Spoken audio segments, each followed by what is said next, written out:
Kalian pengen beli iPhone R tapi nggak nyampe duitnya, pilihannya ya kalau nggak beli HDC atau beli Android yang dimirip-miripin sama produknya iPhone. Salah satunya nih, Infinix Note Edge.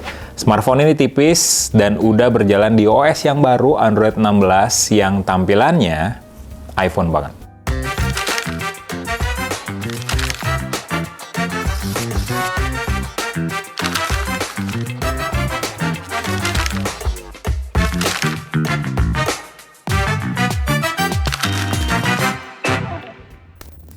Kalau nggak denger soal Edge, biasanya kan langsung keingetnya produknya Samsung ya, Galaxy Edge yang udah dulu banget yang punya layar melengkung, dan sekarang ada S25 Edge, smartphone yang dibikin tipis. Tapi gue sekarang nggak bakal ngomongin produknya Samsung. Sekarang tuh fokusnya di Infinix Note Edge yang daripada mirip dengan produknya Samsung, ini tuh lebih mirip kayak produknya iPhone sih, iPhone R. Bud, lihat deh.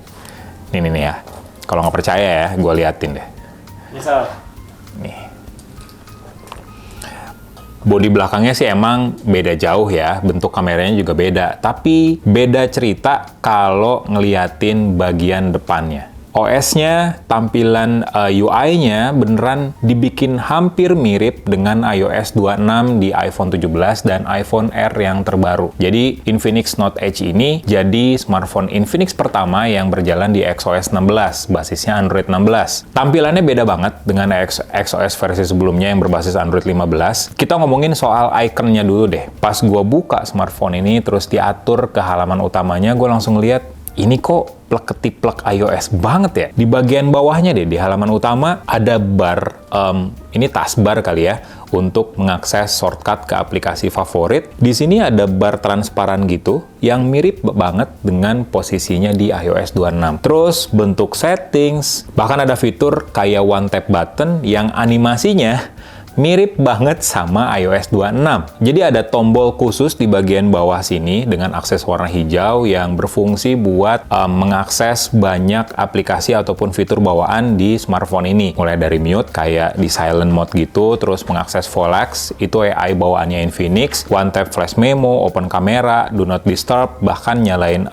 flashlight juga. Atau mirip kayak iPhone, kalian bisa ngaktifin sound recording juga dengan menekan dan menahan tombol ini. Nah, gue sendiri ngaktifin kamera sih sebenarnya ya, buat kayak akses cepat aja buat pakai fitur-fitur kamera di Infinix Note Edge. Dan ada satu lagi yang menurut gue ini kayak iOS banget nih, di bagian depannya ada tulisan halo. Iya lagi. Kalian inget nggak sih kalau baru pertama kali ngaktifin iPhone untuk kayak regis account kayak gitu kan hello ya, ini halo coy. Tapi ini tuh bukan kayak ucapan selamat datang lo baru masuk ke ekosistem Infinix, bukan. Tapi ini tuh buat ngaktifin fitur yang namanya Active Hello Lightning. Jadi ada tombol power gitu, buat kalau ditekan, kalian bisa ngelihat kayak flash LED di bagian belakang di samping kameranya, jadi klip-klip gitu. Dan beberapa hal lainnya yang menurut gue ini mirip banget dengan tampilannya iOS 26. Control bar-nya, nih, bar kontrol kayak kalian tinggal swipe ke bawah dari bar notifikasi, dibikin transparan juga. Lihat, pengaturannya mirip-mirip loh ini. Kalau Oppo dengan ColorOS yang baru atau Realme UI yang baru, Origin OS dari Vivo, oke lah, terinspirasi. Tapi nggak plek-ketiplek dibikin mirip juga. Nah, kalau ini sih, wah, ini kok, tuh, lihat. Ini hampir mirip bahkan. Yang user iPhone aja tuh di belakang kamera ketawa-ketawa dan ngeliatnya. Mirip banget itu. Iya kan? Jadi ya secara experience ya seenggaknya plusnya ya, ini plusnya. Secara experience Infinix Note Edge kasih pengalaman khasnya iOS tapi dibalut berbasisnya Android di harga yang jauh lebih murah. Dan yang terpenting ini bukan HDC, ini resmi dari Infinix. Nah sekarang kita ngomongin soal desainnya. Kalau desain sih emang beda jauh ya dengan iPhone R karena secara ketebalan tebal body smartphone ini tuh 7,2 mili dan bobotnya 185 gram. Jauh banget dari iPhone Air yang tipisnya aja cuman 5,6 mili dan bobotnya cuman 165 gram. Jadi lumayan signifikan secara dimensi. Terus juga smartphone ini juga lebih panjang sih karena layarnya 6,78 inch, panelnya udah 3D Curve AMOLED. Sisi kiri dan kanannya dibikin agak ngelengkung nih, jadi kasih visual yang lebih lapang juga. Sayang, di bagian dagunya ini bezelnya masih cukup tebal, tapi kebilang tipis sih untuk di kelas harga 3 jutaan. Layar AMOLED tadi diimbangin juga dengan resolusi yang tinggi, bukan Full HD+, tapi 1,5K, dan udah ngedukung refresh rate sampai 120 Hz, jadi sensasinya mulus, visual warnanya juga bakal tajam banget, terus juga udah diproteksi sama Gorilla Glass 7i, jadi lumayan lah ya, bisa mengatasi atau mencegah kena goresan-goresan halus ketika smartphone ini dikantongin di dalam jaket misalnya atau di dalam tas. Biasanya kan ada kunci motor gitu ya, atau pulpen, pensil, ya seenggaknya goresan-goresan halus bisa selamat lah di layar Infinix Note Edge.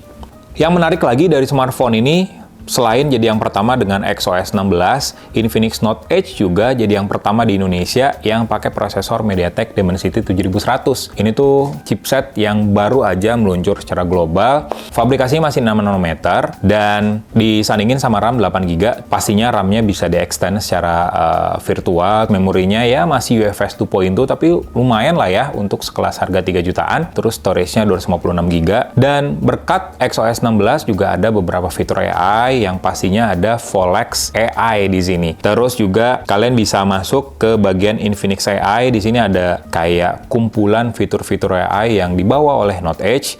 Misalnya kayak AI Call Assistant, Translation Assistant, Social Assistant, Document Assistant, AI Writing, AI Note. Banyak banget sih, recording summarize, AI Subtitle. Banyak banget sih ini. Bahkan Circle to Search juga ada di Infinix Note Edge.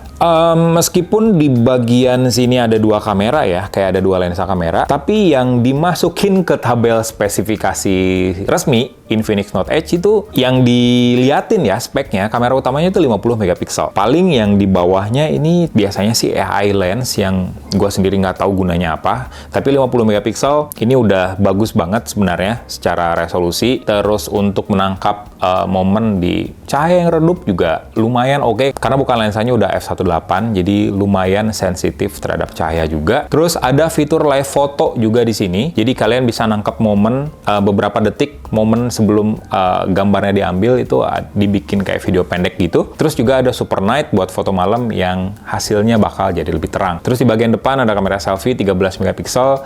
Ini oke sih ya untuk selfie tipis-tipis atau buat video call maupun update story di medsos kalian. Kelebihan lain dari Infinix Note Edge, di balik bodinya yang setipis 7,2 mili, ada baterai silicon carbon 6500 mAh yang bisa kalian cas dengan fast charging 45 watt. Jadi ini unggul jauh ya dari iPhone Air yang baterainya kecil banget, fast chargingnya juga rendah banget, dan fitur pelengkap lainnya dari smartphone ini udah ada NFC juga. Terus di bagian atasnya speakernya udah stereo, terus dituning sama JBL langsung, bahkan logonya juga ditaruh di bagian atas. Terus juga udah ngantongin rating IP65, jadi udah tahan cipratan air sama terpaan debu juga. Harga sendiri Infinix Note Edge itu ada dua versi ya, jadi ada yang 8128 itu harganya 3,2 juta, eksklusifnya cuma di era phone aja. Terus ada 8256GB, itu harganya cuma beda 100.000 doang, 3,3 juta, dan udah tersedia di Indonesia. Kalau harga normalnya sih ya 3,4 juta untuk varian 256GB. So gitu aja sih first impression gue ketika gue megang langsung Infinix Note Edge ini. Memang sih smartphone ini enak buat digenggam karena layarnya melengkung, terus bodi belakangnya jadi bikin melengkung, jadi pas di genggaman. Tapi yang gue nggak srek adalah nggak ada identitas OS di sini. Kayak cukup kecewa sih kenapa Infinix ngegarap XOS 16 sebegitu miripnya dengan iOS. Gue harap sih tampilannya nggak mirip-mirip banget ya. Bahkan sampai ke icon aja ini banyak yang mirip. Pengaturan fungsi bawaannya juga banyak yang mirip. Kayak pada akhirnya nggak ada identitasnya sama sekali gitu di sini. Jadi nggak ada hal yang bikin gue inget gitu ya. Untuk selalu diinget ketika pakai smartphone ini. Ya itu aja sih ya paling yang jadi kekurangan dari Infinix Note Edge. So gitu aja, like video ini, kasih komen, share juga jangan lupa. Bye.